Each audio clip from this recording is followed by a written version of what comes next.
आप सभी को मेरा अभिवादन। नवरात्रि का दूसरा दिन है, जिसको हम ब्रह्मचारिणी माँ का दिन कहते हैं। सभी लोग पूजा विधि जानते हैं, सभी को इनकी कहानी भी पता है।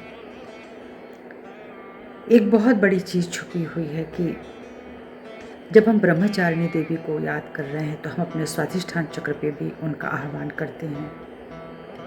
वह तपश्चर्या का स्थान भी है और जिस तप में माँ भगवती बैठी थी वो यही था कि वह शिव जी को प्राप्त करें। अब ये जो तपस्या है शिव जी के प्राप्ति के बाद नहीं हो सकती थी, शिव जी के प्राप्ति से पहले ही ये करना है।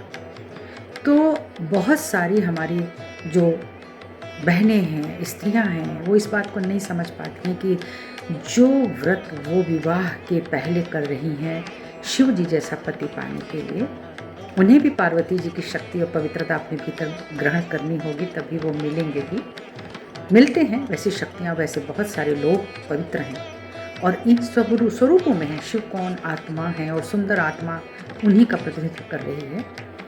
तो ये जो स्त्रियाँ जो व्रत कर रही, लड़कियाँ व्रत कर रही हैं, वो ये पाने के लिए करती हैं कि उनको इस तरह का पति मिले। लेकिन जब पति मिल चुके हैं तो फिर उनको शिव नहीं बना रहे हैं या उनकी प्राप्ति, वो तो उनकी प्राप्ति हो चुकी है। तो पति जिस रूप में भी प्राप्त हैं, उनको संभालना भी अपनी एक तपस्या होती है। आप अपने चरित्र से, अपने तप से उनको संवार सकते हैं, संभाल सकते हैं। स्त्री की शक्ति ही, आप ये देखिए, 9 दुर्गा में कोई भी शक्ति ऐसी नहीं थी जिनका वध किया गया। जैसे कि देवी मारी गई, ऐसा तो नहीं हुआ कभी ना, देवी कभी मारी नहीं जाती। और सबसे बड़ी बात है कि जहाँ देवता हार जाते हैं वहीं शक्ति लाई जाती है। यानी स्त्री शक्ति इतनी शक्तिशाली है, 3 गुणों का समन्वय उसी के भीतर है। ब्रह्मा, विष्णु, महेश, ये जो भी हमारे देवी देवता हैं जो शक्ति धारण करते हैं, जब वो त्रिगुण को एक कर देते हैं तो वह स्त्री शक्ति जो बन जाती है, जो हम कुंडलिनी पावर भी कहते हैं, उनका मैनिफेस्टेशन कहते हैं। माँ पार्वती की दिव्य शक्तियाँ वही आदिशक्ति हैं, वही संसार को आगे ले जाती हैं समस्त स्वरूपों में। ठीक है, करता है, धरता है, नियंता है, वो सब कुछ है। तो जब माँ पार्वती को की शक्ति को लाना पड़ा था कि अब आपको जीवन देना है, ये संसार बनाना है, तो कैसे बनाती? भगवान शिव ने उनको अपने से अलग किया था। जिस पेरी पे ये घूम रहे थे उससे वो उनको हटाया कि आप जाइए और रचना कीजिए, पर वो अकेली रचना कैसे कर सकती थी? तो एक तत्व उन्होंने गणपति का बनाया था, जिसको हम लोग जो प्रथम तत्व माना जाता है। और प्रथम दिन शैलपुत्री माँ के साथ श्री गणपति का भी आह्वान करते हैं और प्रार्थना करते हैं कि समस्त प्रकार के दुर्गुणों से, भूत पिशाच, राक्षसों से हमारी रक्षा करें ताकि हम पवित्र बने रहें। ये है कलश स्थापना का प्रथम कॉन्सेप्ट कि जीवन आया तो उसके पहले एक पवित्रता की गति उसके भीतर डाली जाए। तो अब जब द्वितीय ब्रह्मचारिणी के स्वरूप में माँ को जब आना था, उनको तपस्या जो करनी थी, वह एक स्त्री अब कैसे करे?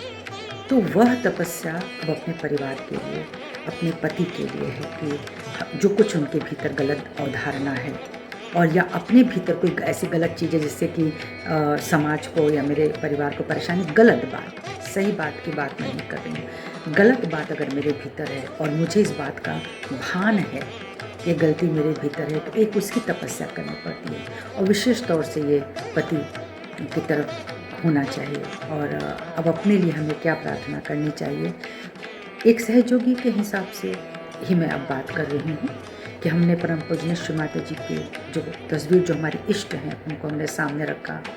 आप भी अपने गुरु के पास रख सकते हैं, लेकिन कुंडलिनी का जागरण या आत्म साक्षात्कार की प्राप्ति यहाँ होना बहुत आवश्यक है।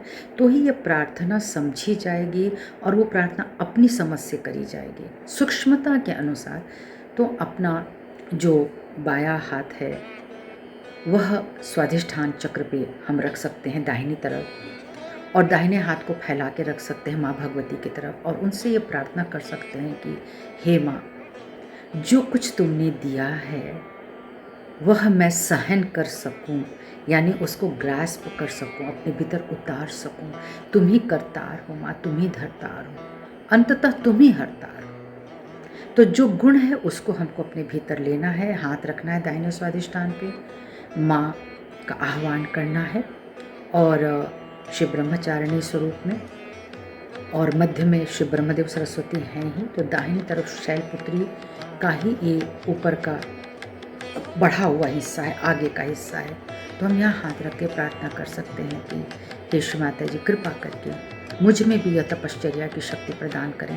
यानी यह तपश्चर्या पवित्रता की शक्ति है। एक पति को जो संसार को चला सके, यानी जो घर गृहस्थी पर इसको चलाने की शक्ति प्रदान करें, जीवन को आने की शक्ति प्रदान करें, उसके लिए हमारी प्रार्थना है कि वह सब सुरक्षित हों। बाईं तरफ वही हमारा परिवार है, तो हम बायां हाथ श्री माता जी के ओर करके दाहिना हाथ अपने बाएं स्वादिष्ठान पे रख करके ये प्रार्थना कर सकते हैं कि माँ, जो भी हमारा परिवार आपने हमें प्रदान किया है, जो भी तपस्या हमने करी होगी, जो भी पूजा पाठ व्रत उपवास हमने किया होगा, आज उसी के हिसाब से मुझे मिला है। अच्छा मिला है या बुरा मिला है ये तो हम नहीं जानते, लेकिन जो कुछ हमारे कर्म बोध से मिला है उसे और सुंदर करिए, उसमें तेजस्विता दीजिए श्री माता जी।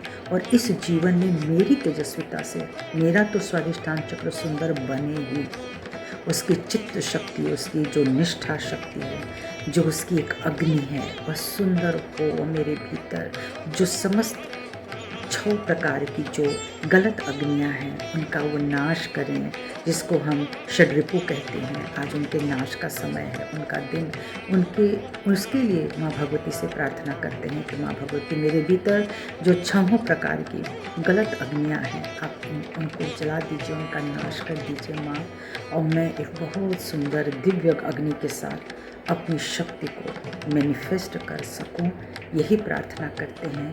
जय श्री ब्रह्मचारिणी माँ साक्षात। नमो नमः।